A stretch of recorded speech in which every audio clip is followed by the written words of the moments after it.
Good evening. This is an instructional video for the multimodal rhetorical analysis assignment.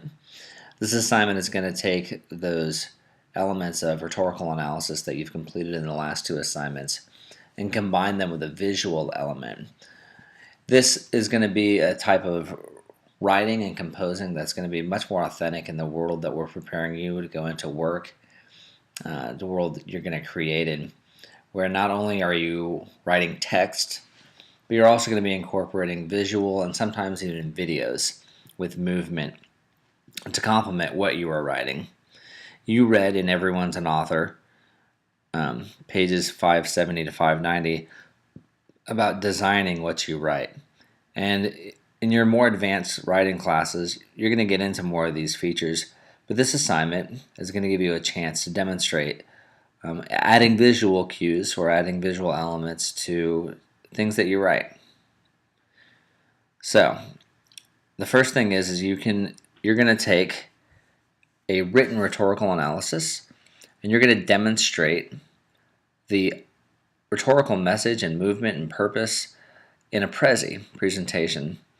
Now in this assignment, it has some pretty clear directions on taking you through all the motions of this, but right there at the beginning you've got two resources. You've got a sample and a video that will show you what a rhetorical analysis is with some visual elements and what a Prezi presentation of a rhetorical analysis will look like. The directions are pretty clear.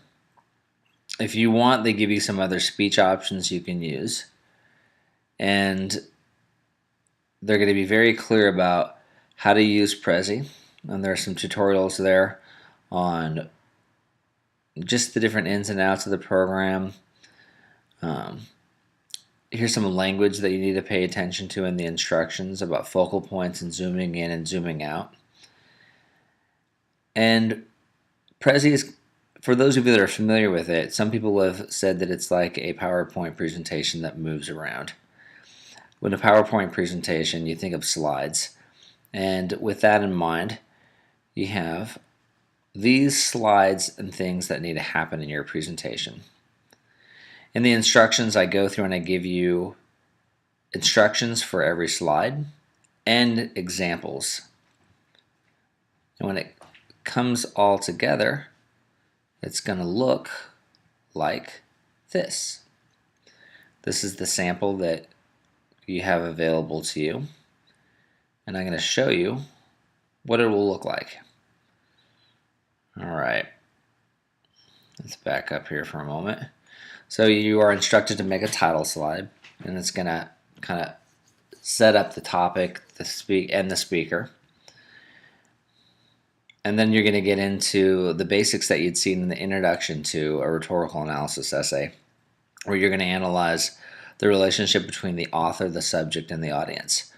And for this, I'm going to use that Benjamin Banneker letter to Thomas Jefferson.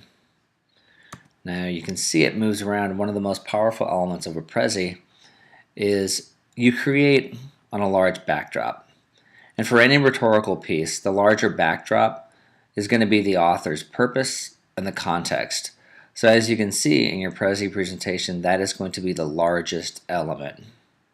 With design and visual elements, you're going to see a stunning visual that kind of captures what the topic is, this issue of slavery in the United States. And if you look even closer, you're going to see all around this issue, you have the character or the historical figure of Thomas Jefferson dancing all around this issue, having to make a decision. And this is kind of laid out purposefully.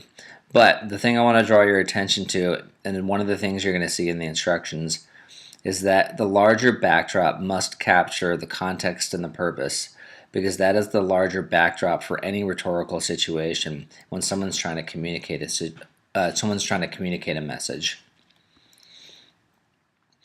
The slides are going to take you through each part of the speech that you're analyzing, and you're going to go through those rhetorical devices, and you're going to talk about how they're being used. But most importantly, what this assignment is really going to focus on is how are those devices supposed to accomplish the author's purpose for that specific audience. This is critical. After every slide where you demonstrate rhetorical principles being used, you must explain how those principles are going to help achieve the purpose of the author to the audience. So throughout this, we have these different devices being used, and then it focuses in on this is how Jefferson should think, and this is how the argument against slavery in this case is being delivered to this specific audience. And it goes on, and you can see there's a concentration on Jefferson. His picture is going to come up over and over again because we're focusing on how he is, how this message is being delivered to him. Finally, you have this last analysis of what he is going to be left with, the feeling that the speech will have on the audience, and it's going to also wrap up the overall purpose of what was achieved. So, with this assignment, there is a lot, or many resources, but it is a pretty complicated assignment. So, you'll see in the schedule for this week, there's ample time for conferences and for meeting with me so we can make sure that everything is clear. If you have any questions or concerns, you know where to reach me, and good luck.